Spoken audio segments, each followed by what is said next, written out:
Hello, human peoples. You're listening to the podcast network of Gamefully Unemployed. To support us and gain access to great exclusive podcasts like Fox Mulder is a Maniac, Tom and Jeff Watch Batman, Star Trek The Next Futurama, and our latest show, Spiel Boys, head over to patreon.com/gamefullyunemployed. We do game streaming, movie nights with our patrons every Friday night, and you can even commission your own podcast about anything you want. Literally anything, within reason, and we have to do it. You are quite frankly out of excuses not to go visit patreon.com/gamefullyunemployed. That's patreon.com/GAMEFULLY unemployed, which is spelled like it sounds.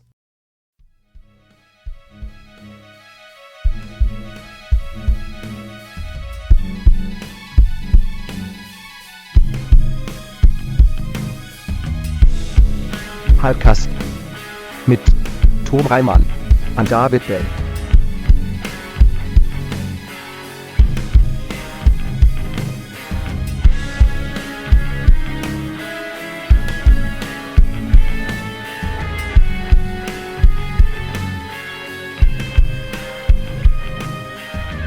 Hello, everyone. Hello. We're on the episode of Hypecast. Hypecast. It is the show where we get hyped about stuff and things. I'm your co-host, Tom Ryman. I'm your other co-host, David Bell. Hypecast. Cody. I'm Cody Hi. Johnston. I'm a guest on this podcast. Hi. Hi, Cody. Cody Hello. Johnston Hi. Hypecast. Hi. He's a hyphen. Hello. Yeah. Cody, welcome. Thank you. Hello. Greetings. Hello, greetings. Thank you. How are you? Thank you. I'm Hello, excellent. greetings. I'm hyped. I'm cast. I'm so good. Let me tell you something. Thanks. That's exactly what we want to hear. That's great news. Excellent. Excellent. That's great news for all of you news. listening. Yeah. Yeah, you're it's good for welcome. us. Listeners. You're welcome, jerks. Yep. I don't As we know established, why I'm we're so hostile. I don't know, but we're hyped. We are hyped. That's why. The point is I'm we're sorry. hyped. I'm sorry. I'm We so were hyped. I'm so talking- hyped. I'm flushed with hype, so I'm speaking out of turn. Yeah, we were talking about the Super Mario Brothers movie, and that hyped us up. That got us all rowdy, because there's a lot to be excited about. Mhm. And speaking of which, Cody, before we get started, is there something you want to say to people, like a plug or a mission statement of sorts, or Yes. like a slogan, Tell everyone. tagline? Tell everyone how to give you money. Hey, folks. You get out there and you be good to each other by going to patreon.com/some more news, where Nice. we got a Patreon and we got a show about the news on YouTube. Yeah, Google it. We're fun. We got a podcast called Even More News. It's great. Nice. It is great. Is Google it? We're fun. That should be the catchphrase. That should be the name of the show now. Yeah. Google it. We're fun. Yeah. That's John Krasinski's dumbass show. God. Some good news or whatever. The once and never anything again, ever Mr. happen with- Fantastic, John Krasinski. No, nothing ever happens. They He are not sold making it that for show. like a fucking $500 million or however much. Absurd, Yeah, absurd and This deal. dumbass show Incredible. that he made during the pandemic. That absolutely isn't getting made. No, Absolutely. Never. It's like all the Absolutely, Tiger King stuff that they put just shotgunned into production after that Right. doc hit at the very beginning of the pandemic, and then 3 months later, nobody cared anymore. Exactly. It's like, oh, shit. They I forgot. they We're watched still the on the- thing. We're still on We the did hook it. for all No, this Tiger King shit. I wonder if they're just gonna limp that out. Like we're just gonna suddenly see Tiger King stuff just like quietly go onto Netflix or something like that. That's Yeah. embarrassing. If it's not like a money issue, they waste so much money. They should just save Yeah. it for the next pandemic. So like Yes. the second is like, we got a problem, we gotta like maybe quarantine for a little bit. Day one, new Tiger King shit. It would be so funny. Right. Even if it's bad and nobody watches it, it would still be very funny. that would be extremely funny. So that's, and I think people would just sort of like groan and watch it. Yeah. Exactly. Yeah. Like, all right, well, Begrudgingly watch they planned this out. Yeah. They did this for us, so we might as well So that's next year, commit right? to the next bit. pandemic. Yeah. Yeah, Oh yeah. next pandemic year. is next year. Netflix. No doubt Netflix is out there like trying to cause a new Right, pandemic it's- too. yeah. Just so they can get that Tiger King money back. They're going- They're like the Umbrella Corporation. They're going door to door and biting people with bats. Yeah. Something's gonna happen. Something's gonna happen. All right. Well, we should get hyped up. We should get we should we should grease get, we should get ourselves all and slide into these trailers. sloppy with hype, Dave. Yes, but first we have to thank some producers. And I will start. Big thank you to the ghost of Dave Thomas. Thank you. Thank you to at Nerd Numbers. Thank you so much. Thank you to Zero Charisma. Thank you to Aaron Burser. Sorry, is that an ET reference? Is it? I think so. Zero Charisma? I think so. Huh. Anyway. Thank you to, I said Aaron Burser. Thank you. Thank you to Abe Epperson, a swell dude. Thank you. Thank you to AJ. Thank you. Thank you to Andrew Howe, decked the halls with blood. Thank you. Thank you to Asking Seven. Thank you. Thank you to Barry Two Maths says Scott never died and Scott jokes are lazy Gen X nonsense. Pick it up. Thank you. Thank you. All right, let me skank on in here. Thank you to Bob Grenville. Thank you. Thank you to Bootler Bootlison. Thank you. Thank you to Brian, whom Tom knows. Thank you. Thank you to Brockway loves the meat Millie. Thank you. Thank you to Chester's Prophet. Thank you. Thank you to Christopher Robert Sparks, Esquire. Thank you. Thank you to Dan Hackroyd. Thank you. Thank you to Davey, the Ghost of East Las Vegas, Francis. Thank you. Thank you to David Knife Boot Hinson. Knife Boot. Mm. Thank you. You know what the twist for Brian Who Tom Knows would be? If Brian doesn't know you. Oh. You just know Brian. I know him, but he doesn't know that I know him. Yeah, that would be amazing. No, it's actually, there's a funny story. He was independently a fan of Some More News and had no idea that we worked together or that I wrote for the show. And he's like, hey, you should check this show out. Yeah. You're like, thanks. Yeah, man. Yeah. I'll do that. I guess Brian really doesn't know Tom. I guess so. There we go. All right. We're starting strong here with the trailer everybody's talking about because the Oscars forced it on us. The Little Mermaid. The official big boy trailer. Wait, did the Oscars force it on us? They paid themselves. Disney paid himself because it's on ABC. $10 million, I believe, to put a special trailer. They had the actors come out and they were like, and we're going to present the Little Mermaid. It wasn't just a trailer. commercial break. They came out and presented it at the Oscars. Oh, that is sad and frustrating for the industry. Oh no. It's really bad. This fucking trailer. I didn't know that. I thought it was just a trailer. If any of you listening I didn't know it was the sign of things to come. It's a dark I have harbinger. a different opinion on that. I have a different opinion on that because I would argue the Oscars has no values and never has. No, it's and right. It's why are we judging art against each other? It seems like a pointless exercise. Anyway, it's a trade award. It's a trade award. It's like people getting Yeah. amped year after year over the JD Power Awards or something. Like it Right. is a trade award. Yeah. So like if they want to plug the fucking Little Mermaid, I don't know. I didn't like it. Right. Yeah. I wasn't surprised. It's not like a new evil or like, oh no, things are ruined now. It's more just like, all right, I guess if anything, it's like just reminding us even more that this is all just crap. It's all just a dog and pony show.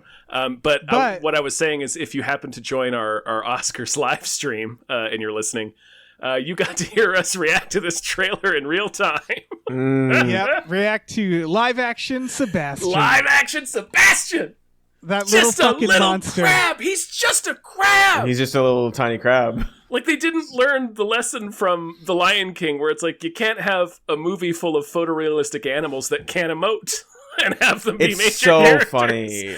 Like, just try. Like, I guess the fish is a little more animated, Slightly. but only in the water. It looks like. The crab, it's like fucking District 9. It's like this creepy little alien face clicking out words, but those words are like just a adult man talking. He's just a fucking crab. I was so excited to see how they handled Sebastian, and I was not disappointed. I'll see it just for that. And the songs, but it's good songs. mainly for Little Mermaid. Sebastian. Little Mermaid is legitimately a great movie. So if this is just like a beat for beat remake, it's cynical and crap, but there'll be like a bare minimum of quality, right? It does seem like that's a little bit more where they're leaning with these now, in the sense of like that's a lesson they may have learned of like I don't need to see like a new version of this movie. Like if it is just shot like we do it again. It's that again. That's fine. It's a remaster. It should be the same length though. And Right, I will like argue 78 that, minutes. Yeah, it really should be. Because they're going to add a bunch of shit. Also, The Lion King, you'd think the same thing, and somehow they managed to make that worse. Yeah. Because sometimes it's just like, you're right in that it's like, yeah, if it's just a remake, and it's like, yeah, I like the original story, that means I like this to an extent, but it's, like the photorealism somehow makes it worse. Well, totally. It's still not a good idea. It's a bad cover. Yeah. It's a bad cover of a song you like. What we've learned, and I think we must have said this on the Aladdin one. I don't think we reviewed Lion King. But all the other ones that we've talked about, like I know we did Dumbo, is approaching it with like these photorealistic digital effects. It drains all the color out of it, and that's like, especially, it was like really noticeable in the Lion King, because the big thing about the Lion King is those gorgeous warm orange and brown colors that just fucking pop, and like that movie has none of it. It just drains it all out in favor of fucking animals that can't emote. So like Mufasa's death scene becomes the funniest scene in the world because it's just this fucking smash zoom on just this cat's face. And a little boy's voice saying no. And it's just a cat's nightmare. face. Oh my god. Like, the problem is, if it's not photorealistic, then people start to realize there's no point in making these. It would be amazing if this one was just like ink black darkness most of the time, because they're just in the crippling depths of the sea. Like, it's just It's kind of what it looks like for some of it, which is a shame, because obviously The Little Mermaid is a very gorgeously animated, colorful film, and these are all great movies that they're remaking, and I don't know. Maybe that's not even right. Maybe I don't even want this thing to be good, because it's so cynical, but like the original is so good, and but like they're 0 for 5 for me. So it's like, why do I think this one's going to be any different? Right. Like, there's no reason for this to be like the best case scenario is that it's not a bad movie. Right. Like, because they're not going to recapture that movie. They're not going to improve on it. It'll be okay or terrible. Like, so what is the point? The point is to make money, but it also, like, the one silver lining in my opinion, the point is to release the same movie again and make $1 billion. Right. Yeah, but the one silver lining in my opinion is the casting, where it's like, we can have some fun there. Yeah. Mm-hmm. There's definitely fun to be had when you're like, oh, this is cool. What a cool pick. But that's pretty much it. And I would argue that's probably not enough. Like, remember when like magazines would do like photo shoots where they take actors and put them in like old movie roles? Right. Like, just do that. Then. I was going to say like so much of this and like that appeal is like, you're just photoshopping actors. Exactly. Like, just do that. Like, people do it all the time. It's fine, but you don't need to, siphon off like talent and to do this slop. Like, what? We don't need to spend $300 million in 2 years making this horse shit. But it'll make money, so I don't know, man. I'm sure the songs will be entertaining too. Is like so much of it. So it's the same mentality of like an aggregate website, which is why it's a bummer.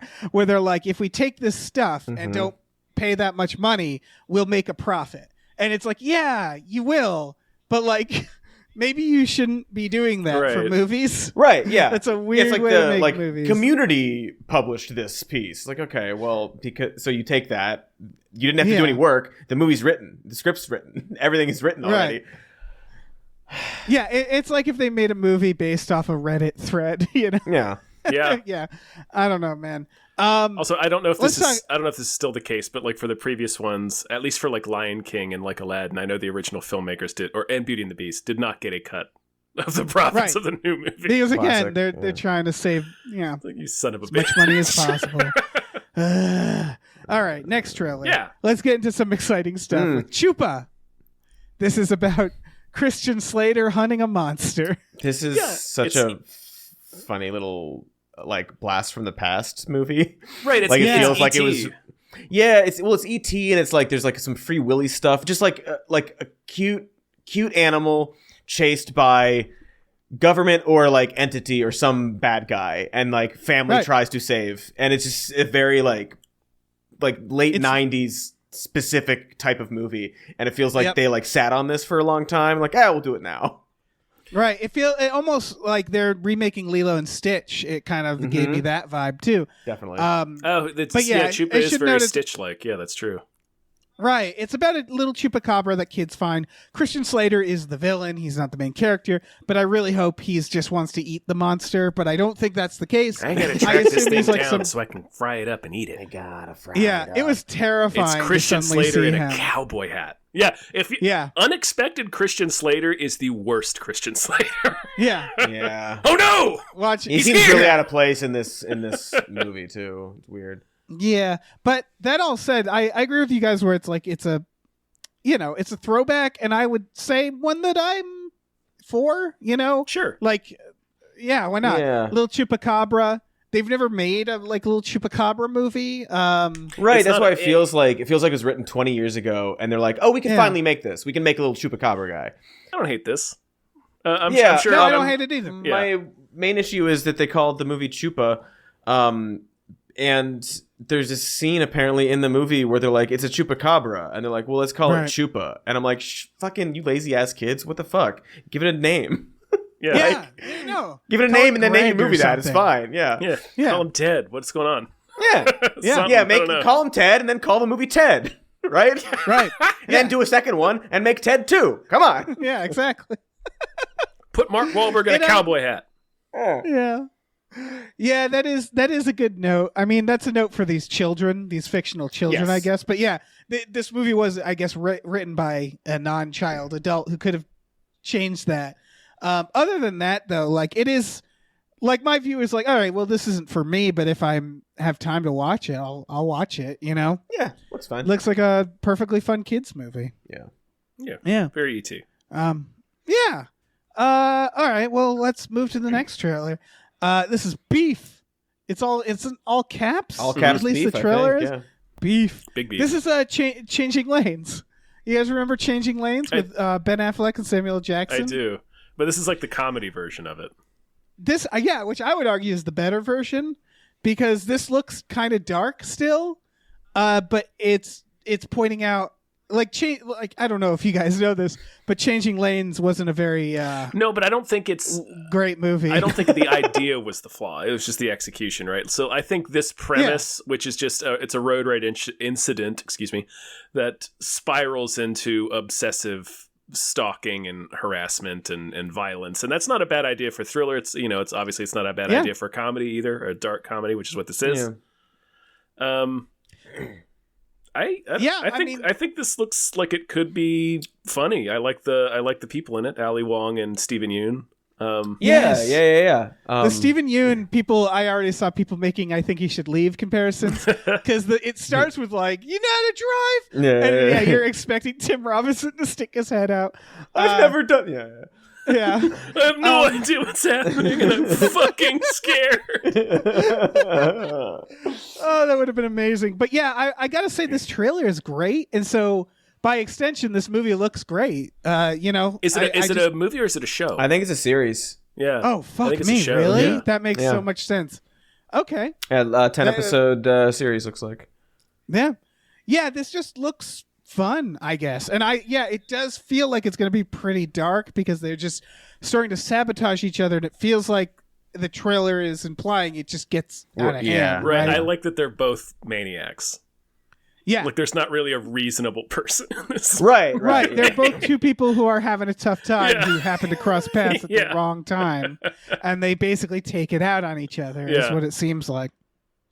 And so, yeah, I don't know. I'm fucking down. Yeah. No, I'm into this. Yeah. No, All no, right. Looks good. no, fine. Looks good. Probably good. No notes. Yeah. Everybody check out the trailer for Beef. Big beef. It gets a Hypecast seal of approval. It does folks. look like it's not all caps, just the word beef. Hype beef. Okay. Hype beef moo of approval. Beef. Hype beef. All right. All right. This next one is for Slip. This is Yeah. yeah, okay. Yeah. Okay. So I'm gonna defend it, but then I'm not gonna defend it. This is about a woman who rapidly switches through timelines, multiverses rather, every time she has an orgasm. I would argue that's not a bad premise in itself in a vacuum. Yes. But we know why this is getting made, because Everything Yes. Everywhere All at Once is huge, and it feels like they're trying to... Well, yeah, it's because the way that the trailer presents the film anyway is that its message is like its theme is the same. Yes. That's what I gathered. I'm sorry. Go ahead, Cody. Oh no, yeah. I mean, I was just gonna probably just agree with whatever you're gonna say. I like watching the trailer. I'm like, okay, this is like multiverse stuff. Fine, whatever. Okay, it's the shot of her looking directly at the camera, and then it changes to a bunch of different versions of her face. Okay, I've seen that. Okay, and then it got to the point of like, this is about like appreciating what you have in the world that you live in after going through all these different multiverses. Like it's just the thing. It's just and everything it's like, everywhere all okay, at once. all right, like it's fine, I guess. And Everything Everywhere, great film. But it's that sort of thing where it's Hollywood always learns the wrong message, which is like the reason people liked that movie is because it resonated with people and it was unique. Yeah. And they're like, unique, eh? We should do the exact same thing. What if we just did the same thing? That said, I do want to note, like, there's a possibility this was written before that movie. I just think it was definitely greenlit and pushed based on that, right? There's been enough time that, like, I kind of feel bad if someone like thought of this idea and no one touched it, and then suddenly it got the recognition way later. Or something like I mean, that. probably because like it's a show, right? So like, things take a while. Show it releasing 2023. Everywhere, the title of that movie that we're talking about, is from last year, and like they just want to like, so it seems like it's sort of like concurrent, and they started like writing lanes. that. They started writing that in like 2010, and so the point being that like it takes a while, sometimes, and I don't know, like this could be a Deep Impact situation where they just stole the idea.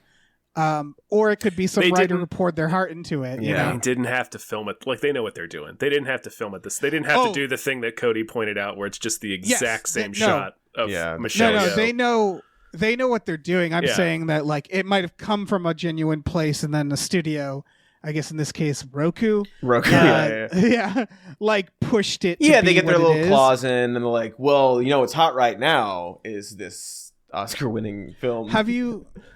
When we live streamed the Oscars, and during that we were watching ads, and I noticed some of the ads are trying to be like Everything Everywhere All at Once as well. Like they just it's a hell of a thing to want to copy, and so like part of me is like, that's fucking amazing that this is the style that's being copied because it's so weird, but it's it's it's gonna happen. That'll happen. It's just like it's kind of disappointing that like, because like Daniels do have a unique approach to a lot of things, special effects especially, and like it's neat that they developed that and have that and had from like early on in the career when they were doing like smaller things, not even just movies but like their little videos and stuff, and seeing just like, well, now it's all gonna look like that. Actually, it's just like, well, why can't everybody do like be their own thing? They always learn the wrong lesson. Right. The wrong lesson, which is just let's copy the thing that's popular. Let's do the which again, the premise, that's a great premise for like a weird kind of dark comedy. Right. And it's that's why I'm like, nothing like this could be good. It might be. Just, they're clearly pushing that. Yeah. And it's kind of a shame because my first instinct was the same as you guys, which is like I got bummed out by the trailer because they're just trying to be that. Right. And that is the shame, right? Because it, like what you're saying, like, it could be good. There's probably good stuff in it. And it's just the timing is, it's a bummer. Right. And like even with Everything Everywhere All at Once, where like there's so much like, oh, it's like the Reddit movie, or like, oh, it's like Rick and Morty and like Marvel. It's like, well, no, it's not. Like the existence of like a multiverse isn't owned by anybody. It's just currently that's permeating our culture so much, and people are tired of it already. To the detriment of like interesting projects, but apparently not because they won an Oscar. But then anything else that attempts it, Yeah, it came at the right time, and now it's like, okay, We don't need any more multiverse stuff. It's the thing that always happens. You know, like Adult Swim or like you said, Rick and Morty, where it's like that style, and then there's going to be a bunch of people trying to copy that style who don't understand why it worked. Right. And so we're going to get like the version of like those Skittles commercials. They're like, look how random we are. Or like the Old Spice era where like everyone's like we're all doing Old Spice commercials now. It's like, well, right. You don't have to do that. Yeah, and it just feels corporate. Yeah. So, speaking. You say your thing. Oh, I was just going to say. I was going to segue. I was just repeating the same idea, but it was just like, the reason why we all liked that thing, was because it wasn't like everything else. Right. Right. Anyway. Because it wasn't like some sort of empty corporate money grab. Right, Dave? Oh, and speaking of corporate, the next trailer is for BlackBerry. Yeah. I Flawless don't segue. give a shit. Like between it's like, so this is like the movie about the movie's about the story of BlackBerry, the little handheld device, and how it got made, and was a competitor for a while until it got fucking obliterated by iPhone. That's not how is that a movie? But like it's such reverence for this brand that was just like this product that briefly existed. It's very strange to me. But Tom, it's real quick. Sure. It's like the Air movie that's coming out, the one about the Air Jordans. Thank you. I was going to bring that up. Is hitting me the same way. Not like, I think a movie about Air Jordans, I think, is more justified because that's such an iconic staple of pop culture, and it's endured for like almost 4 decades now. But there's not much of a story to it because it was just like, we went to the most popular white hot college player in the country, asked him to endorse this shoe for a boatload of money. He said yes. The end. Like, that's the story of the Air Jordan. Right. Yeah. I don't understand. I said this before, and like, so this corporate reverence is, these movies are no good. What I've said when we covered Air was like, I think Steve Jobs is the reason this happened, because Steve Jobs. That's legitimate though. The iPhone changed the world. 100%. But movies, once again, going back to everything everywhere all at once. They just saw a movie about a product and they said, "Oh, we can make those? Mm-hmm. Oh, let's do that." They don't understand, and then so every movie is about like the product that changed the world, and it's like, no, the iPhone did. Right, the BlackBerry, it was just part of like a progress. And as a part, and like so I'm hoping also that it kind of, because it seems like it is that, but there might be more to it because, at least from the trailer, it doesn't seem like it has that corporate reverence. Like, it does seem like they're presenting this as like, look at how corporations kind of suck and are full of shit and like exploit their workers and innovation and stuff. So it seems like there's a bent to it that isn't the other thing that you are talking about, which is a real thing, which does suck. But also at the same time, like, I don't really care about BlackBerry. Right. See, I think the reason it is like that is because BlackBerry isn't breathing down their neck, being like, you have to make it like this. Right. Like, that's what it is, right? Is like the founder or Air or any of the Steve Jobs movies. I always feel like it's just like the founder. It's like an ad. It's just because there's ad. less reverence for the product, so that there's going to be less like reverence for the people involved and the story in general, so they can feel free. Like, well, no one's like, I mean, I miss, tactile elements of keyboards on phones as much as some of you. But there's no like BlackBerry super fans. It's not that kind of product. So like, they're more open one or two people to that listening kind of criticism. just got real pissed when you said that, Cody. I hope so. You tweet if you got a problem. You tweet at Gamefully Unemployed and let them know your issues. Can BlackBerries tweet? No. Yeah, Dave, I think they're so. all dead. They were all eradicated by Order 66. I will say, I do have to say also, so with this movie, I don't know if I care enough to watch it, but we'll see. I do like, obviously, the actors in it, all of them. Yes. And I have to point out that one of the main characters of this movie, played by Glenn Howerton of It's Always Sunny fame, who plays the CEO, of BlackBerry. Jim Balsillie is mentioned a lot in the trailer. That's the character. Right. He is, this is a side note, lore, I guess. He's the guy who was on that climate committee that Jordan Peterson claimed to be like an expert on. Oh, right. He was like the sub advisor to Jim Balsillie, the co-founder of BlackBerry, who is one of the main characters in this movie. Do you think Jordan Peterson, an actor playing him, will show up in the background? God, scene? if only. So. I hope it's Glenn Howerton as well. I always just like him. They put him in the back, just in a Frankenstein in wig. a different wig. Yeah. But it's like, so I guess my point is that it seems like the portrayal of at least this guy seems to be pretty negative, which you wouldn't normally see in these kinds of bigger like product movies. Right. So it is one of those things where like, so they do have a reverence moment for the record. They have you got to use your thumbs to type. Yes, they do. Like, Yes, they do. And it's like, great. I'm great. We saw that in the movie. The origin of using your thumbs. But also, like, there were phones before that had the numbers were buttons. Like, that's but I do so stupid. To me, this is a little like Slip, which is like this. Always had to use your thumbs to text. Always had. Anyway. Yeah. But much like Slip, this is one where I'm like, in a vacuum, I might not mind this trailer because it does look kind of well made. I don't know who made it.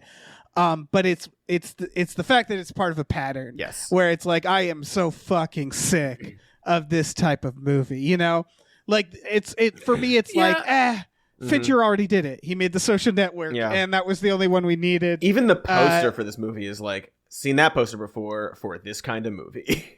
Right. Like, I hope I didn't catch what Cody pointed out, but he's absolutely right. Like, so I hope that is kind of the tone of the movie, where it's the movie's mission isn't to tell, oh, here's the incredible historic story of the BlackBerry. It's like, here's a story about how fucked the race for innovation is and tech companies are. I hope that's the movie they made. But like, so often it's just like, you know, like Air Jordan and like Jerry Seinfeld is working on a movie about about the story of Pop-Tarts, but there's no story there.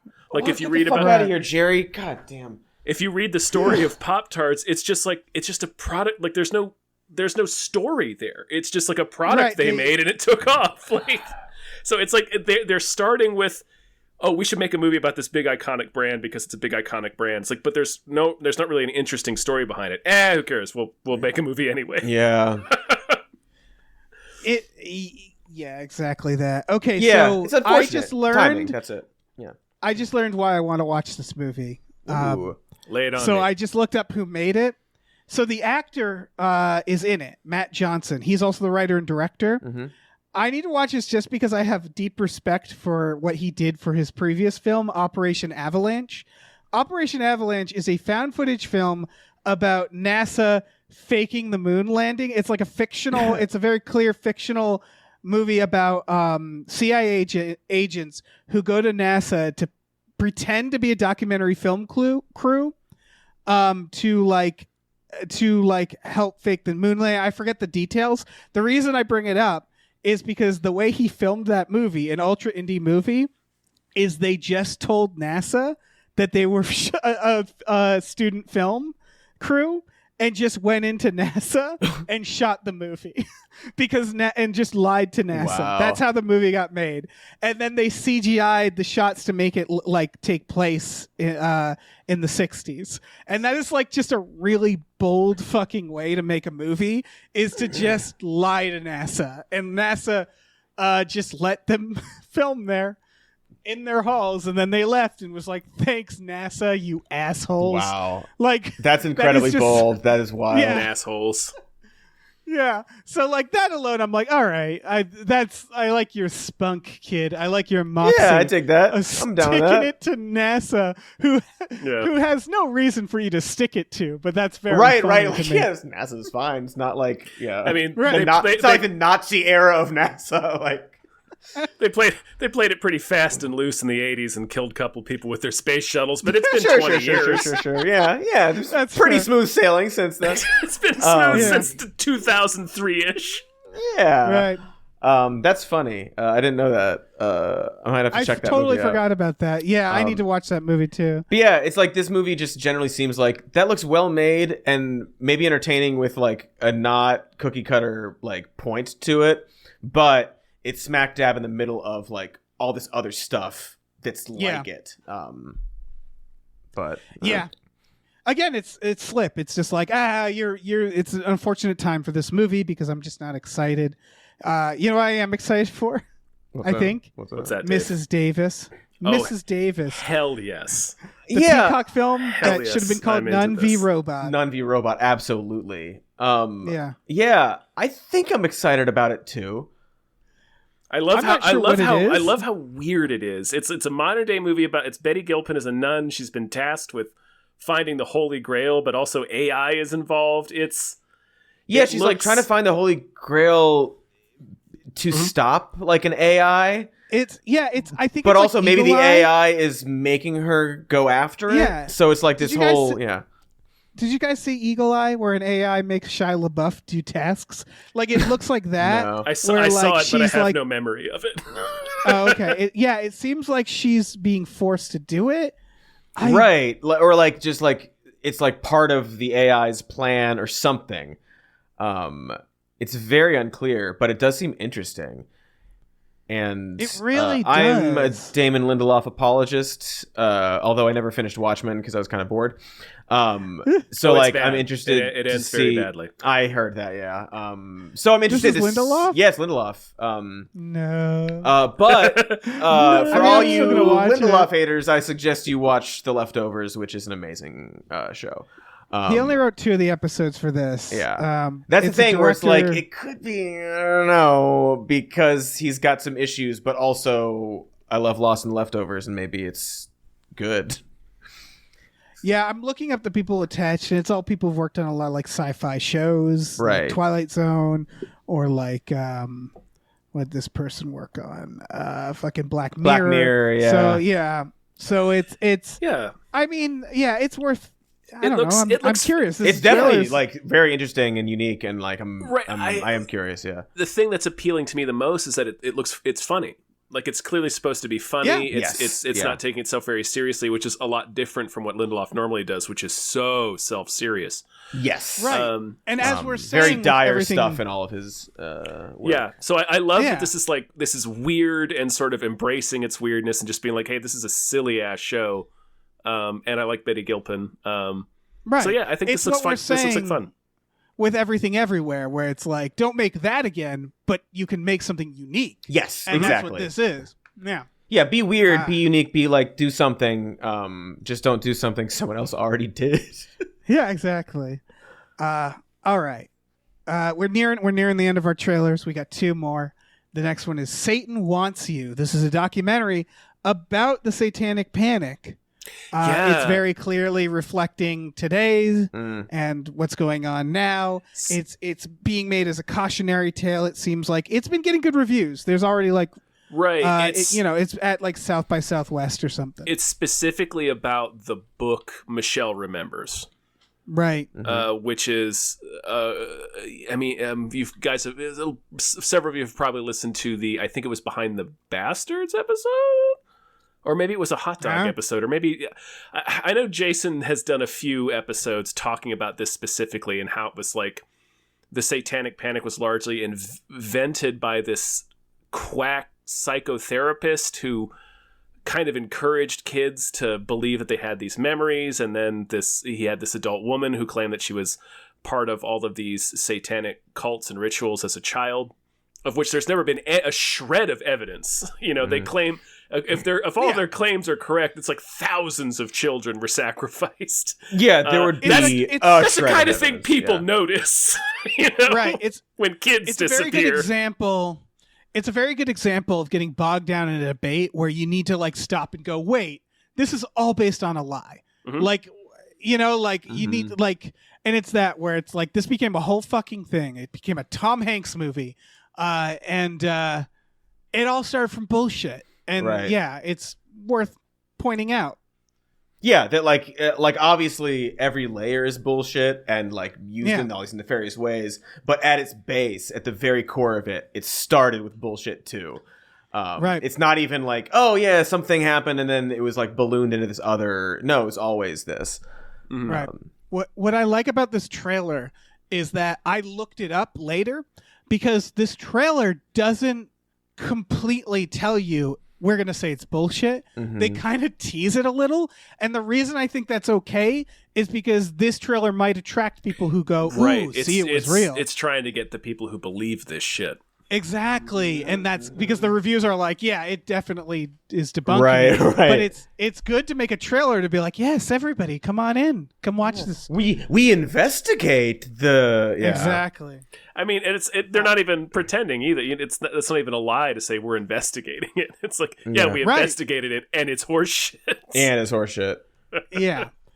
And that's nice. I like that better than other... Like, did you guys see Sasquatch, that Hulu documentary? No, I started the first episode, and then I kind of fell off quickly. But. I mean, I stopped. I think specifically because I think you told me it was bad. I mean, no. So what I'm going to say is it's not bad. It's just not about Sasquatch. And it's that sort of thing where it's like the opposite of this, which is that like they're trying to draw you in with Sasquatch, but then they don't really say anything about Sasquatch, and it's more just about like drug dealers in the Pacific Northwest.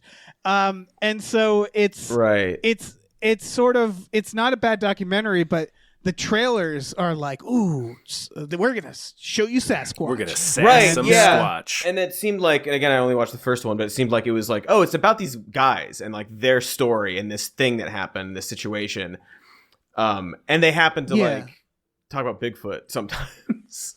Exactly. Like it felt like it was part, even though it was way later, it felt like it was part of what happened after the Jinx, when like everybody wanted to be the Jinx, but like not every documentary can have someone confessing to a crime in it. Well, he's multiple crimes, multiple crimes, and those crimes are murder. Like, I'm sorry, other documentaries, you can't do that, but they all wanted to be, and none of them could be. Like, but the point being that this is the opposite to me. Like, this looks like it needs to debunk it in a very specific way. It does be very good. Seem like they do that based on the trailer, but not giving the game away. Right, because the debunking of it is just as fucking insidious as if there were a cabal of Satanists. You know what I mean? Right. It's just like, no, there is a conspiracy here in a way. It's just not the thing you think. It's the opposite of the thing that you're afraid of. Right. Yeah. It looks good. Yeah, it does. This is actually the thing I'm most interested to watch, honestly. Same. Yes. I consider this for movies that deserve more hype, and I guess I could have. I just didn't want to double up because I keep doubling up because it's hard. It's hard to pick a single movie that deserves more hype. I was like, I grew up being fascinated with the Satanic Panic because, I missed it. I was born in the 80s, but I was born in 83. So by the time I was like 6 or 7, the 80s were over. So I was always sort of obsessed with it. And part of it was like just being incredulous that anyone fell for it.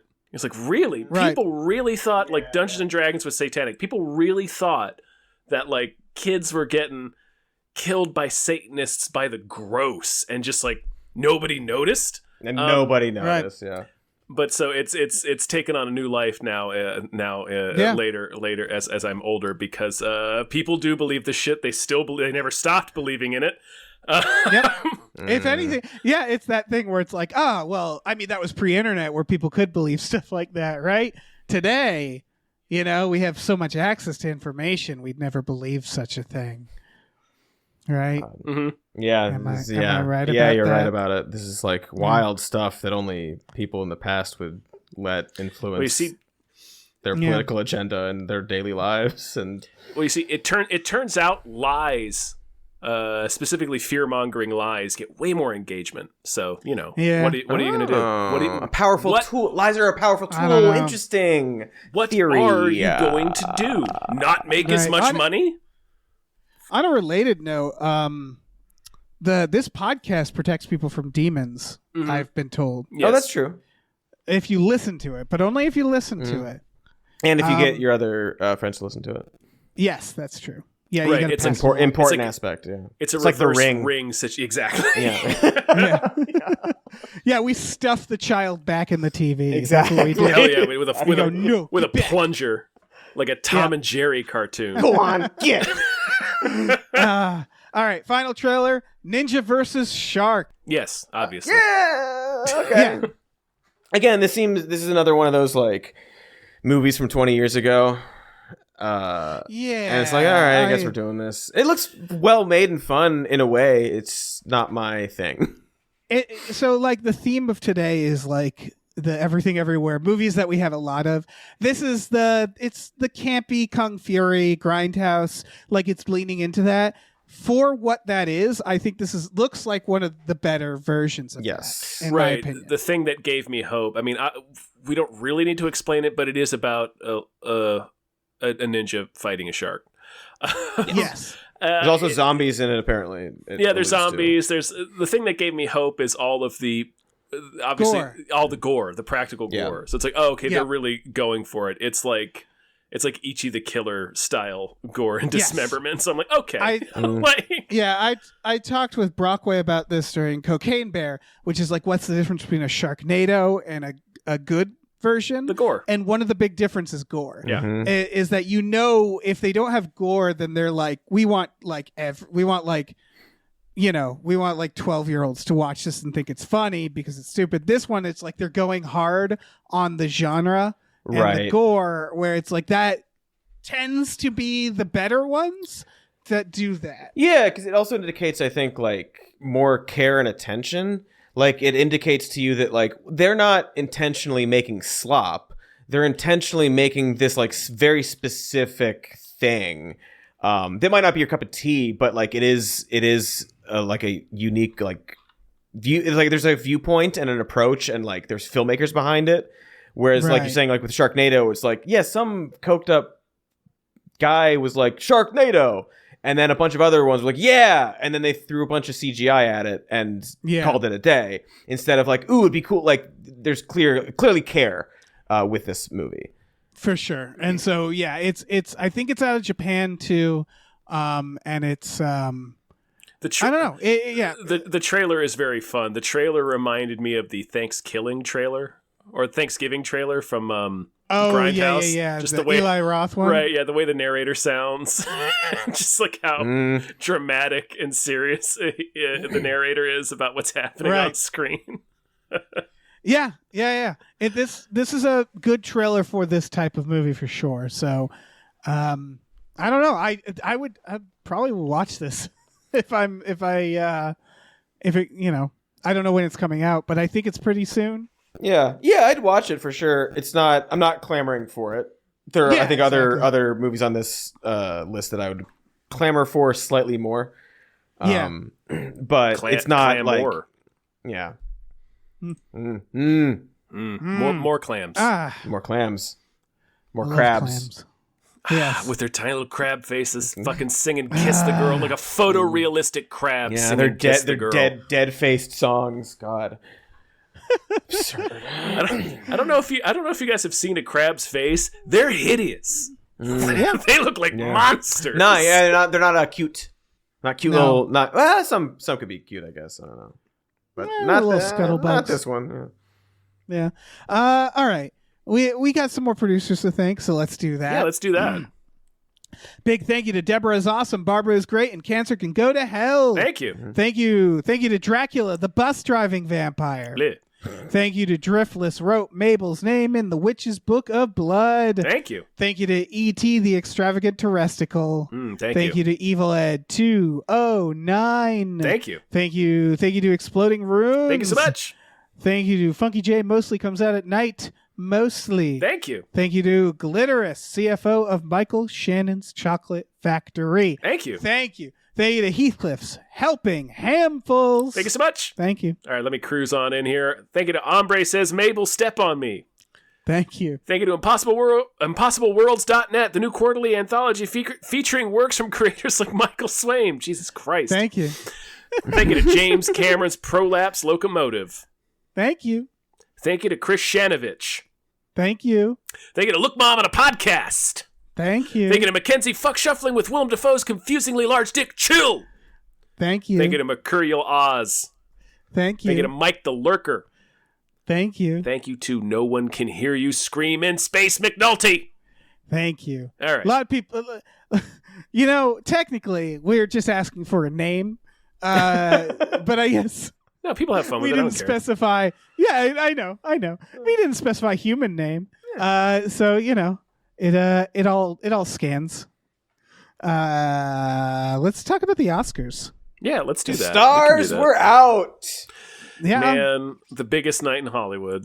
Biggest night in Hollywood. Everyone's here. The guy, the woman, they're all here.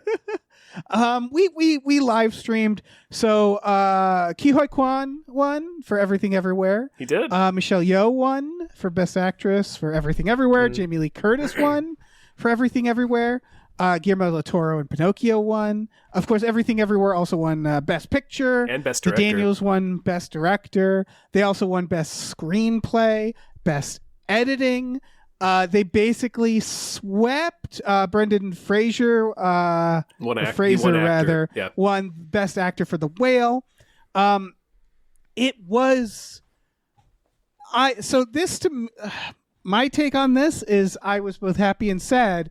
Because this year, I've said it before, had so many fucking movies that I loved with so many performances that I loved that it was like I couldn't choose. So like I'm happy for Everything Everywhere, but honestly, I'm also sad for like the Banshees and Triangle of Sadness and Tar. Yeah, Banshees didn't win anything, and that's an incredible film. But I mean, that's what I said earlier. That's like kind of the problem, like the fundamental problem with the Oscars and like rating pieces of art against each other. It's like so.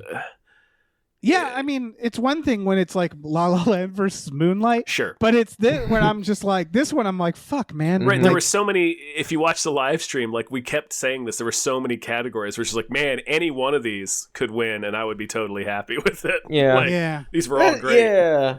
Aside from like the pitting people against each other thing, that is good just because like that's not always the case. There's so many years where I'm like, I don't care. Like this exactly. No, it is a good thing. It's a good thing to like this. I wanted to watch the Oscars because I was like, I've seen all these movies, and a lot of Oscar years, I'm like, I don't know what the fuck that is. Well, I think that's the good thing. That's like the best function of the That's Oscars, what I'm saying. right? It's the best part. Yeah. Is to highlight films that didn't get seen, that were really, really good or deserving of your time. Right. But it was like a very good year. It was. The only one that I'm like iffy on, if I had to have an opinion, is probably Angela Bassett should have probably won for Black Panther, I would argue. I think Jamie Lee Curtis was amazing in Everything Everywhere. So again, it's another case where I'm like, man, I don't know. But like if you watch the new Black Panther, she is fucking killing it. She stood out to me, more than anybody else. She is quite good, which is bizarre for it's a late stage MCU movie, right? But she's still there, just doing incredible work. Yeah, this is me like trying to have a hot take. That's as close as I can get. And even then, I'm like, the Jamie Lee Curtis hasn't even been nominated before, so good for her, you know? Right. It's like I'm not sure definitely Angela Bassett has been either, though. I don't think so. There's this category, this like invisible category at the Oscars so often that is like, this isn't the best thing you've done, but we need to give you something. Maybe it's the last really good thing you'll do. So here's something for like all the work you've done, right? Like, Leo DiCaprio, his best performance, probably not for what he won an Oscar for. Not The Revenant, no. Right? But like, it's like, all right, it's good. You suffered for it. And like, you've done a lot of good shit. So here you go. Some raw meat. Yeah. And I feel like that's also true here with like, Jamie Lee Curtis did a great job, but there is something with like, where it's like, okay, some of the younger actresses, you'll have more chances for this kind of thing. Let's do this. And then, Right. When Barry Keoghan, when he lost Keegan, it's just like, you'll be back next year. Oh, yeah. That guy's incredible. He's so fucking He'll good. win. Yeah, he'll get something for, I want to say, probably what's his name? Druig in Eternals 2, probably, right? Yeah, definitely. Definitely, yeah. And Yeah, and yeah. like Stephanie Shu, who was also nominated for Everything Everywhere All at Once. She's She's great. amazing She's great in it. But Yeah. she's got a whole career ahead of her too. But Yeah, I she's just so wanted to- good. Ana de Armas, Yeah. same feeling. Yeah, You know. I wanted to correct myself. Angela Bassett was nominated for What's Love Got to Do with It. Okay. So this was actually her Oh, second okay. nomination. Yeah. All right. There's some interesting. I thought there's always going to be bad discourse around any like art. Obviously. Well, did you hear that Everything Everywhere was overlong? I did hear that at Did you hear- 3 minutes longer than The Rise of Skywalker. What an overlong movie. Did you hear that, in fact, nobody has rewatched a Best Picture winner 5 years later since 2007's No Country for Old Men? Yeah. Did you know that this movie is actually really weird and confused? No, sir, I think you are confused. Absurd. Yeah. He has the worst taste. Ben Shapiro has the worst. He's the biggest square. He has the worst taste. He is terminally uncool, and he's so very angry about it. It's so funny that like it's a mix because it's a mix of awful taste, just really bad taste, and not just being good at watching movies or understanding. Right. Like he's like there's something that he doesn't get about movies or something that all of his complaints are like like this isn't a matter of taste. It's just you're bad at watching this. You are confused by these things. It's very embarrassing for him every single time he watches any movie. Right. It's like he willfully misinterprets it, which I'm sure is definitely part of it because he Yes. went into Everything Everywhere All at Once wanting to hate it. 100%. Right. I think the 100%. moment like an LGBTQ character shows up, he finds a reason to hate it because it's feelings, because it hurt his feelings. Yeah, exactly. To have like a gay person there. And so he has to try to make up an intellectual reason to not like The Last of Us or Everything Everywhere All at Once. And also it's non-white people. So he was already his blood is Yeah. already It was all wokeness, all wokeness all the time, everywhere, right? And he can't like because also every woke everywhere, all at woke. Because he can't watch something where like I think like the gay thing probably is a big factor because traditionally, like usually nowadays, if there are gay characters and people who disagree with that lifestyle, however you want to phrase it, those people are viewed as villains or wrong. And he agrees with them, so he sees himself in these villains and feels bad, and so he has to like come up with reasons to think it's bad. Which is very funny because in Everything Everywhere, they actually show compassion for a character, the mom, who is not okay. She's struggling with it. Who's struggling with it. And so like I think he is particularly angry that they're showing like a leveled like a very like human response to these things. Yeah. And of course that's what it breaks his circuits. Yeah, it really does. My other takeaway from it winning so much, because I said this before, which is like, if it sweeps, it means the Oscars are more connected to like millennials because it just feels like way more of a millennial film. It's the editing is very fast. It's very Adult Swim-esque in its style. It's kind of about like millennial nihilism of like feeling like nothing matters and while you're trying to start your life. And hot take, it's a bit too long. Sure. It's a bit overlong. Yeah, which these millennials love their 2.5 hour long movies. Right. And so when it won, I was like, wow, the Oscars they're in tune with the young people. And then I realized, no, millennials are just old enough to be a big part of the Academy now.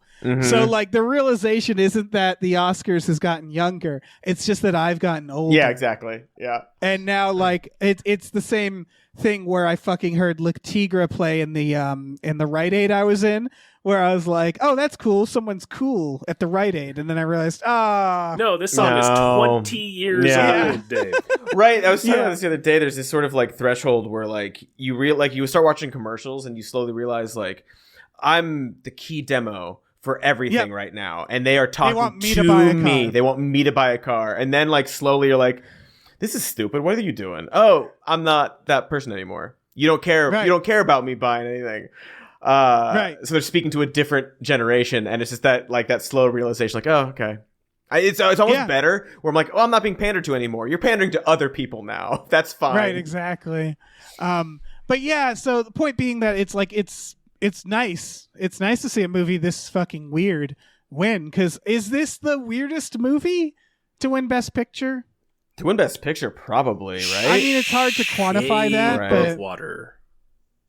Yep. Never mind. Fucking that's a weird in a different way. Fucking the fish man. Yeah, you're right. That was pretty weird.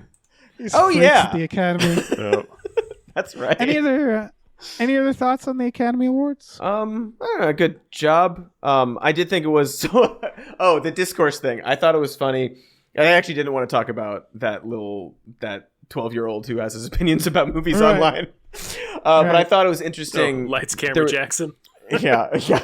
There was this brief period where people were so upset, and like I understand, like if you have like particular passions about awards and actresses and so on, but there's this weird sort of reaction to Jamie Lee Curtis winning the Oscar specifically because her character was like an IRS agent and like an antagonist, and like not as integral to the plot as the daughter character. Oh no. Which is like, that's not how it works. It's not how it works at all, and it's such a weird read of like what we're doing here.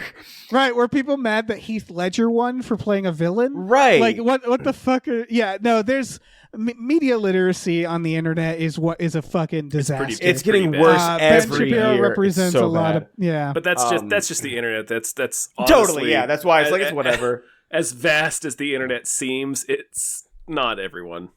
Yeah, it's not. No. It's just like vocal people, and then you have like even more vocal people being like, "Look at this bad opinion," which amplifies it and makes it seem like it's bigger than it actually is. I just thought it was like a funny approach. I don't think it's not unique to that one person. Like people are just like, but they're not the main character. Like, yeah, right? Or fine. it's like we're not like giving awards for the written character. Like, that we have another that's not award a for that. rule. It's called best screenplay. It's like, we should boycott everyone involved with American Psycho because the movie's about a murderer and that's bad. Why would you make a movie? Right, Is that a exactly. real take? That specifically is not a real take, but there is a lot of Right, like, but it's the same. oh, yeah, this it's the same this thing. yeah.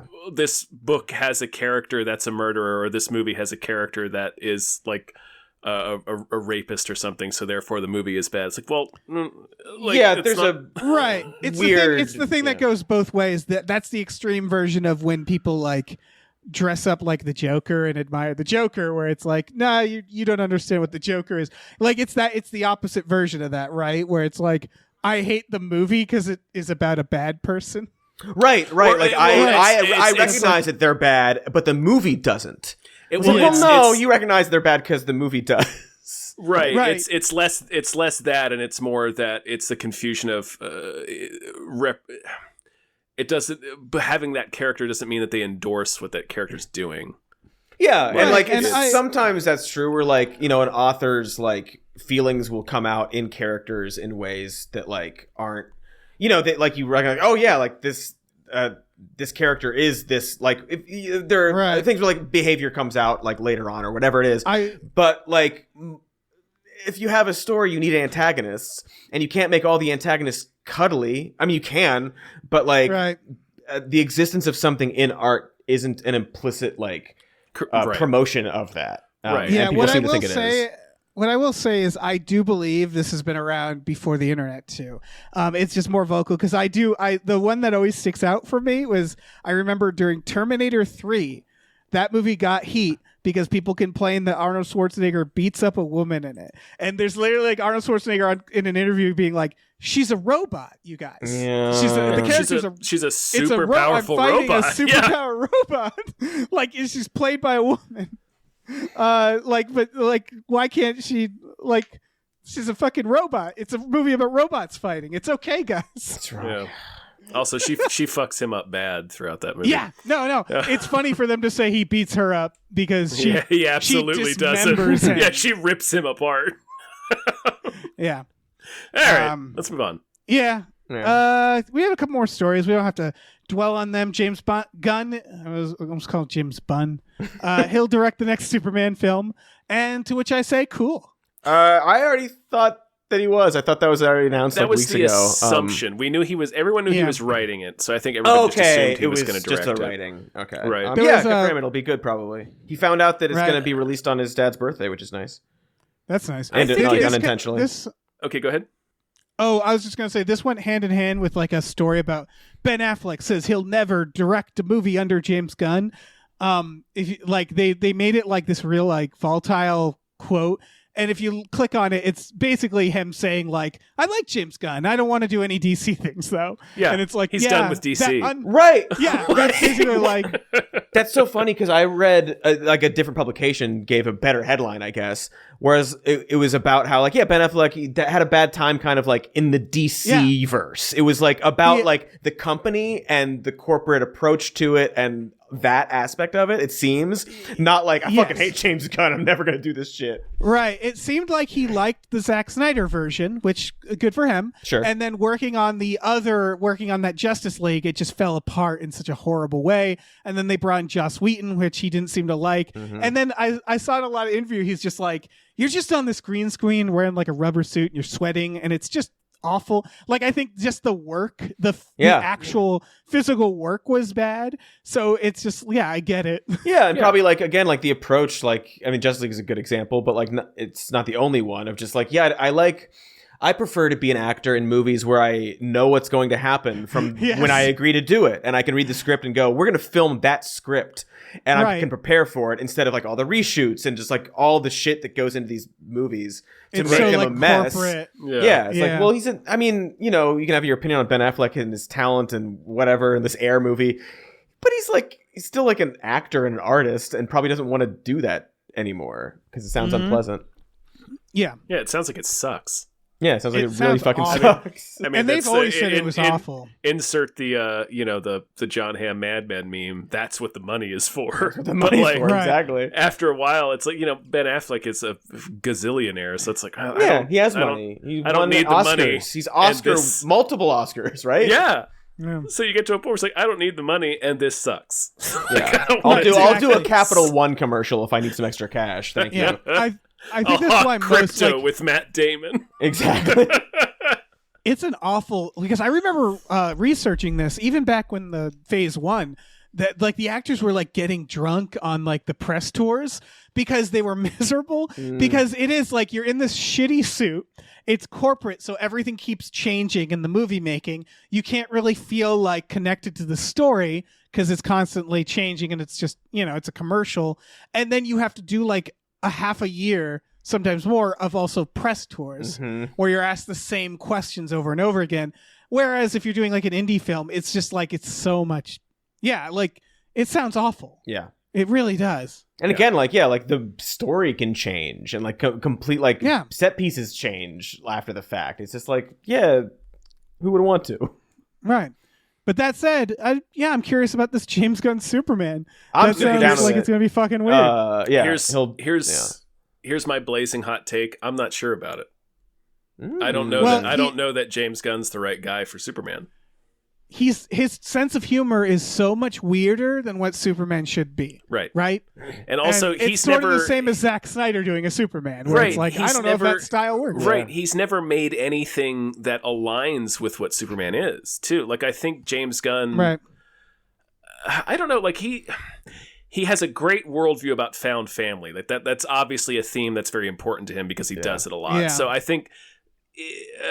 So maybe I take that back. So, but I don't know. Like I'm unsure about his sort of gritty sense of humor, I guess.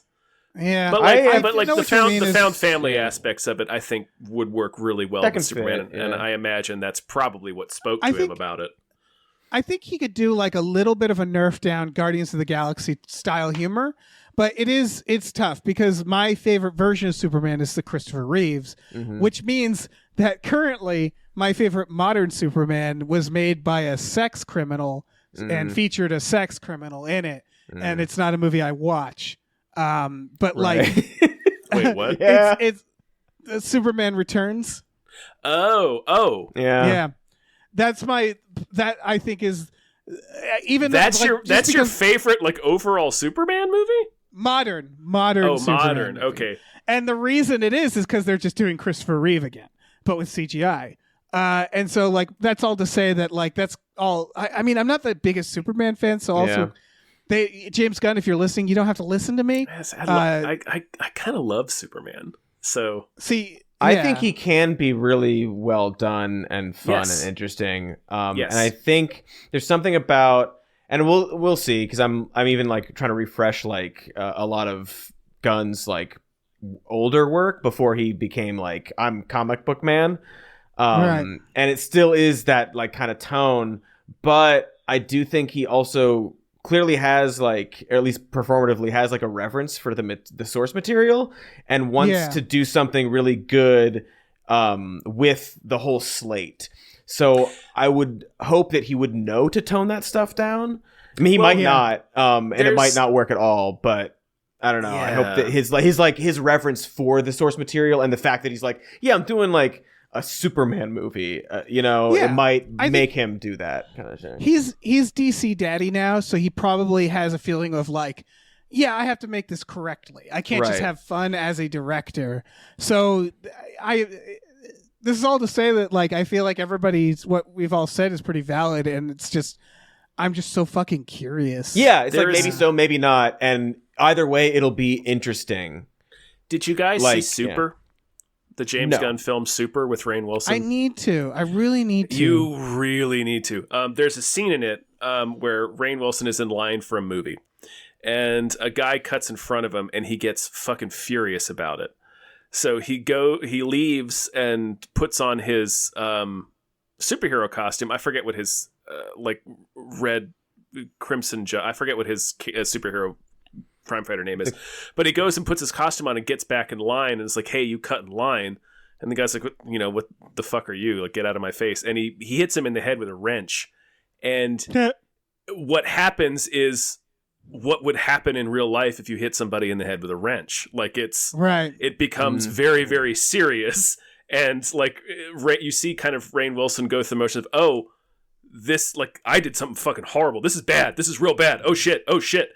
Like, I could see a version of that scene being in a Superman movie and being really interesting because obviously, Superman's all powerful, and he's, there's going to be a point where he learns like, oh, I can't just hit people. Like, I can't be careless with that. Yeah. So there's an idea there that gives me a little bit of, oh, well, maybe he could take it in that direction. I don't know. I guess maybe that's a lot of options here. I guess that's me talking myself out of my initial hot take is James Gunn's a pretty good filmmaker, even though he has tended to make very similar things over the past 15 years.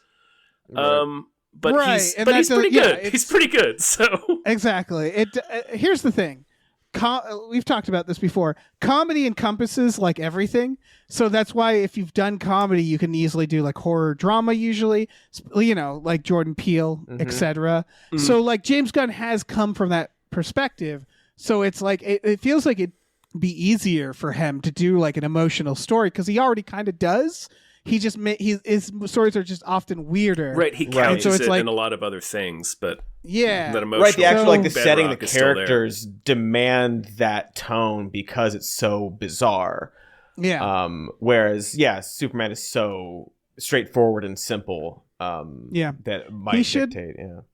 He should find a way to kill Kevin Costner in this one, though. Just for fun. Yeah, just have a good time. Yeah. With a tornado. Doesn't have to be the same character. No. Yeah, different cast, but like he'll play, I don't know, some guy. Yeah. What if it was just Kevin Costner again as Jonathan Kent, and again he gets killed by a tornado for no reason? Funny. It'd be so good. And while Superman watches. I'm gonna widow my wife to save our dog. Who could be saved by my magic son. By her magic alien son. Both of us can be saved by this magic alien that in a split second, he'd move so fast nobody would see him. He'd move so fast nobody would see him.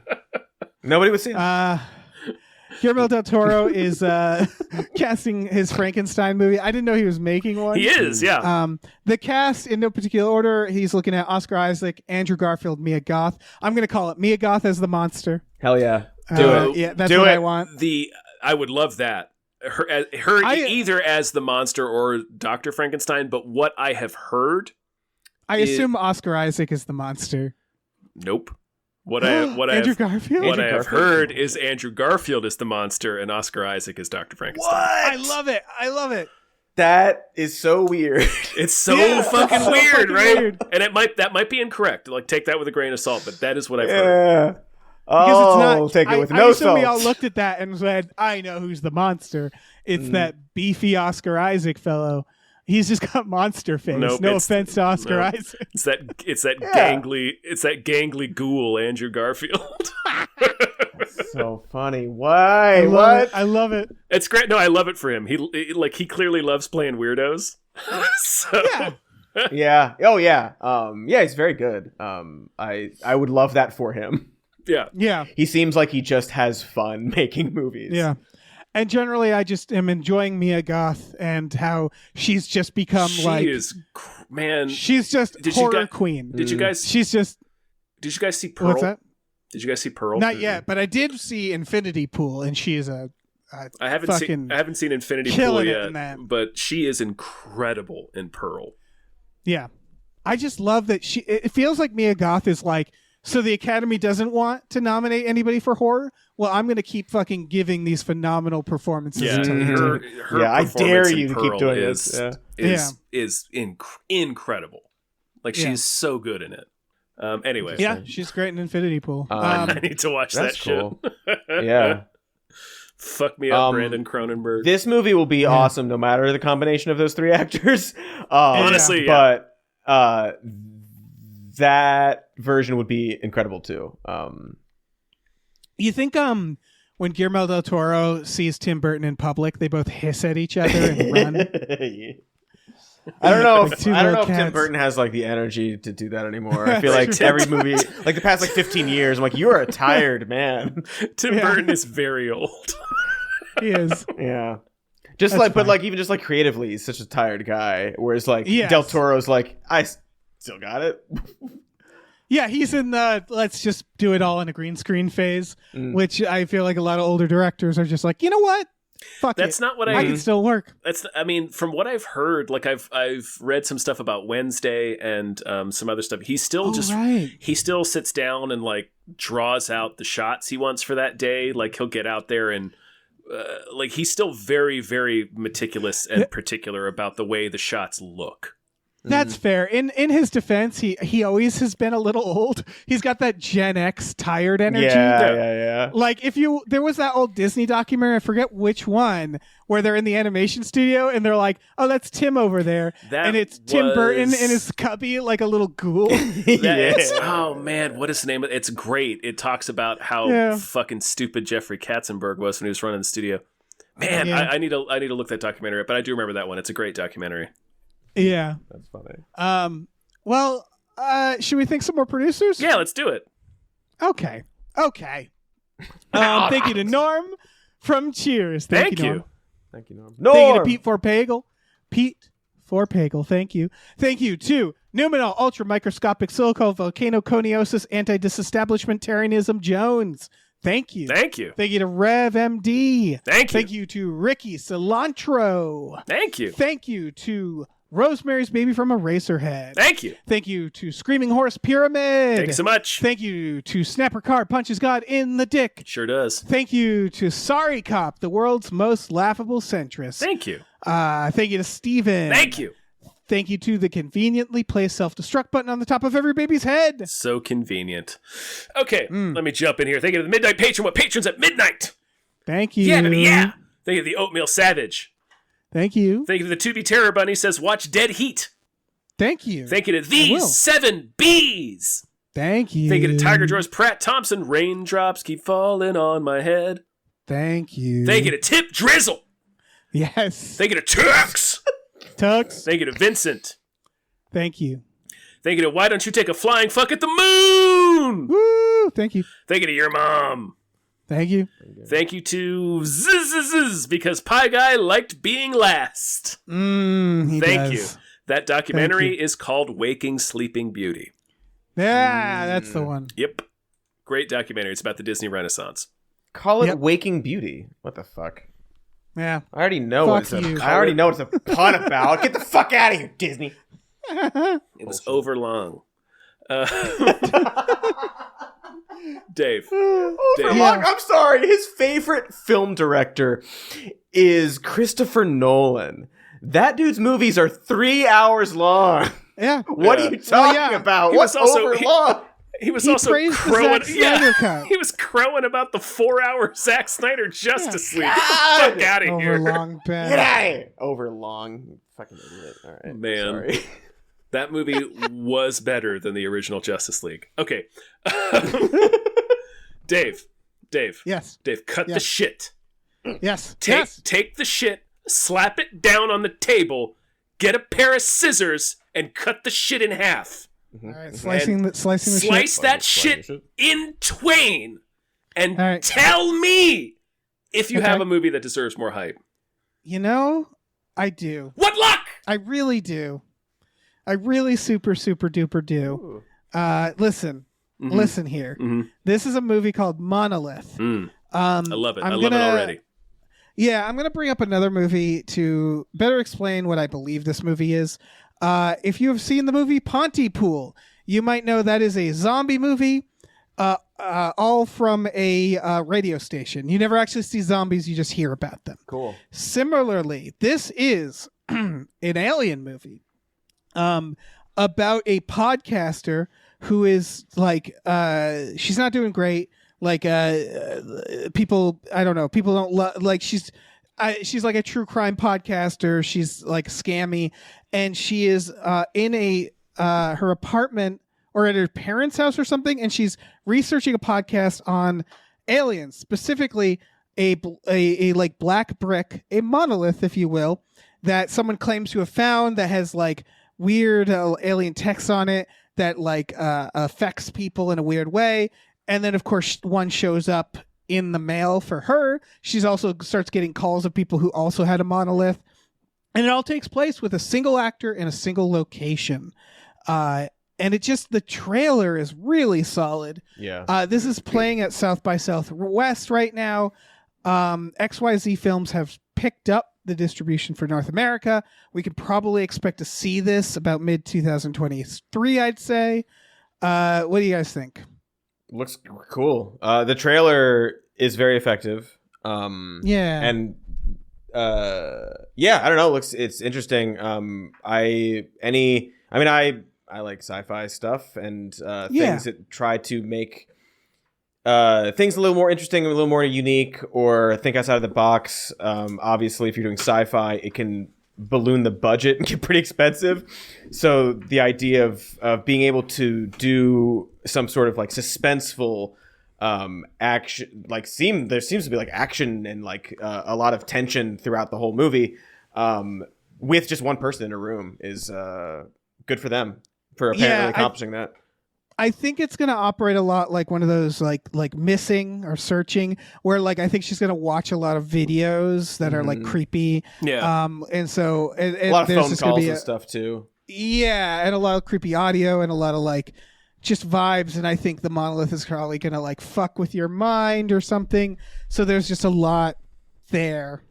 Yeah. No, I'm really curious about this movie. Yeah. It looks like Cody was saying that they've done a lot of clever things to get around the shoestring budget that I hope end up. It kind of reminded me a little, not directly, but it reminded me a little bit of Fast of Night. Yep. A movie I need to rewatch because that movie fucking That movie is rules. so good, and it's so spooky, and it's just done with radio stuff, really, and camera and it's moves. very, very low budget. It's all camera I moves and can't- stuff you hear on the radio. Yeah, that was one of those. I know this is about that. That's one of those movies where the moment I saw it, I was like, please tell me the directors are making something else right now. I want to see everything this person does. But yeah, this I'm hoping is that same vibe. The trailer certainly gives me that feeling where I'm like, fuck, man, this just looks really creepy. There's a lot of like these long shots of like this room with like just papers fluttering in it in this really weird way. And it doesn't tell you that much, so you're just like super curious. So yeah, I wanna watch the shit out of this. It's called Monolith. If you're looking for the trailer, maybe add 2023 to the search. Just it's a word. You know? Yeah, If you right. search Monolith. There are a lot of maybe these Monolith film. today. I was like, search beef. Well, that's not going to do it. Yeah, that's a. Let me you try might go again. down a rabbit hole. Yeah. Yeah. So wait. I'm sorry. So I'm hearing you were searching for the beef. I was searching Yes. for the beef. So I needed to find out where the beef was. You were asking, "Where's the beef?" I was like, beef wise, where is it? Is what I searched. Indeed. Okay. I just wanted to clarify. Google's weird these days. It's just not very good. So you got to kind of do weird combinations of words. So it worked. Nice. I was like, beef wise, where is it? And then the trailer for Beef came up. Nice. Even though like there's a link for it in the doc that you sent me for this show. Right. No, I still had to you search for wanted the trailer. You wanted to go. You're a self-made man. You wanted to go out on your own and find the trailer. Yeah, pure beef is what I wanted. You can also do huge beefy beef. video. Huge beefy Huge video. beefy video. Okay, Yeah. good. Oh, I googled that and it's all porn. Yeah, of course it is. Dave. Oh yeah. Media Like Dave, link that was porn. the joke we were all making, I Dave. I thought don't understand. that- I know, I don't understand I why know. you like Googled it and were expecting a different result. I know, but sometimes it's not. It's just all porn. Is it? Is it? Is it sometimes all right. not? I'm gonna Or is it I'm gonna always Google. porn? Is it I'm forever gonna Google porn? naked cock Mm-hmm. eared. That's also porn. That's weird. Who would have thought? But look, wait, add beef. Maybe that. Okay. let me Naked try cock that. beef. You should try beef. slip. Oh, weirdly beef. enough, that's what is it? slip beef. Slip beef. No, wait. So slip beef chupa. Surely nothing. Not porn. Not porn. Ooh. It's Taco Bell chalupa. Awesome. Sweet. Sweet. We did it. We did it. broke the algorithm. You know what else we did? We did a fucking sew. That's a sew. We've done it. That's a sound. Cody. Oh man. Thank you so much. Thank you, Cody. Would you like to plug something right here at the end of all things? Oh, watch The end the of the stuff universe. that you want to listen to your podcasts. Yeah, thank you so much for having me. It's always so much fun. And yeah, some more news is the name of the show. And I don't know, you can, I'm on Twitter, less these days because it sucks. So Twitter fucking bad. sucks. If you're listening to this, in a couple months, check out my band, The Hot Shapes. But otherwise, yeah, there we Nice. go. Thanks. All right. We're on Twitter, Gamefully Un. If we're also, technically still haunting. for the time being. Yeah, but if people want to support us, they go to patreon.com/gamefullyunemployed, GAMEFULLY unemployed. You get exclusive podcasts on there, like Tom and Jeff Watch Batman, Fox Mulder is a Maniac, Star Trek The Next Futurama, Spiel Boys every Friday night. That's the night this is coming out. We watch movies with our patrons. What else do? We have custom We Just Watch episodes. We have custom podcasts, all sorts of cool, fun, and also neat stuff on there. So check it out. Yeah, and sometimes we do fun impromptu things like stream the Oscars. Exactly. We also have a store. Head over to GameFullyUnemployed.com where you can find a link to our Teespring store. We have all kinds of cool original artwork and designs you can get on t-shirts, mugs, stickers, posters, all sorts of things. So slap your photorealistic crab peepers on that. Actually, I think he has little cartoon. I think they actually gave him like little cartoonish Yes, eye the stalks. eyes for Also- the crab and the fish are like, oh, you know. You understood that you can't. Yeah. You know the problem. You're not fixing the problem, but you understand the problem. Yeah. You're meeting us halfway a little bit. Yeah. Isn't he? Am I wrong if saying that? I thought he was a lobster. No, he's a crab. Am I wrong? No, he's a crab. He's a Okay, crab. He's drawn a bit lobstery. Oh yeah, he gave me the lobster vibes. Yeah. He's a little bigger, I think, and size and shape wise, it's a little lobstery. He has big claws, but he refers to himself as a crab more Sebastian than once. the crab. I do recall that. Okay, Yeah. I'm glad we cleared that up. He's going to say he's going to kill himself a crab. That's what he's going to do. Mm-hmm. Like that's a line in the film. Anyway. All right, glad we cleared that up. We can stop podcasting. We can at long last. Finally. Say goodbye, everyone. Goodbye. Bye, everyone.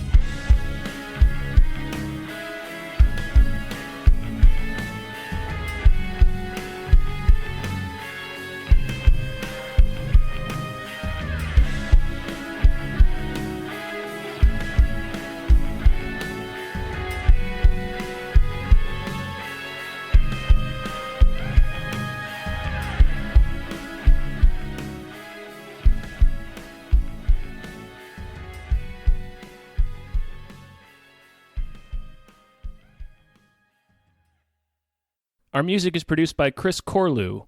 You can follow him on Twitter at @thecorlew, Corlew, and find more music at shipwreckedsailor.bandcamp.com. Our artwork is produced by Justin Brown. You can follow him on Twitter at @JustinTBrown, and find more of his artwork at artnessbyjustinbrown.com and justinbrown.info.